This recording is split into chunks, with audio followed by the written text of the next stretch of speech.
Hi you guys, so my name is Amanda and I'm from Cedar Rapids, Iowa, and I just wanted to share my experience with Caitlin's proofreading course.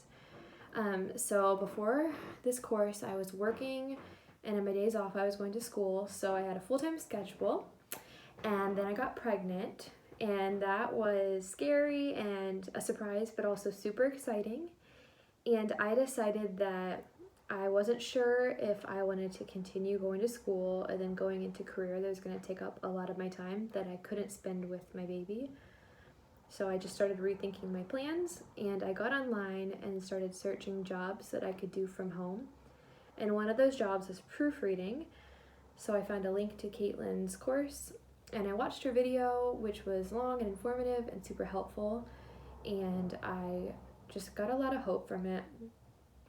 Working from home, doing editing is kind of the dream that I didn't think was possible. So I was really hopeful. And then I saw the price, and that was definitely a big concern for me. I wasn't sure if it was worth it. It's a lot of money. The more I thought about it though, I knew it was something I really wanted to do. And I spent more than that, way more than that, maybe $4,000 or $5,000 on a single course for school.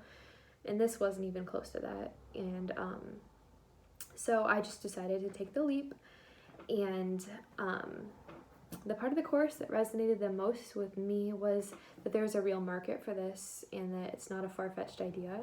So that really drove me to buckle down and get as much out of this course as I could. And some actions I've taken since then is leaving my job. So this is my last week at the chiropractic office, which is bittersweet for me because I do love it there, but I'm ready to dive headfirst into my business. I've made my website. Graduating the course was a big win, and I think my biggest win from this course was growing in my ability to believe in myself and to not be afraid to fail, and knowing that even if I do fail, I'm the type of person after doing this that will continue to do new things and try new things and take new leaps of faith. So I would definitely recommend this course, even if proofreading is not your forte and you decide that afterwards. You'll have tons of resources and community and a framework for marketing any skills that you do have. So that's my story with this course. Thank you guys so much for listening. Have a good one.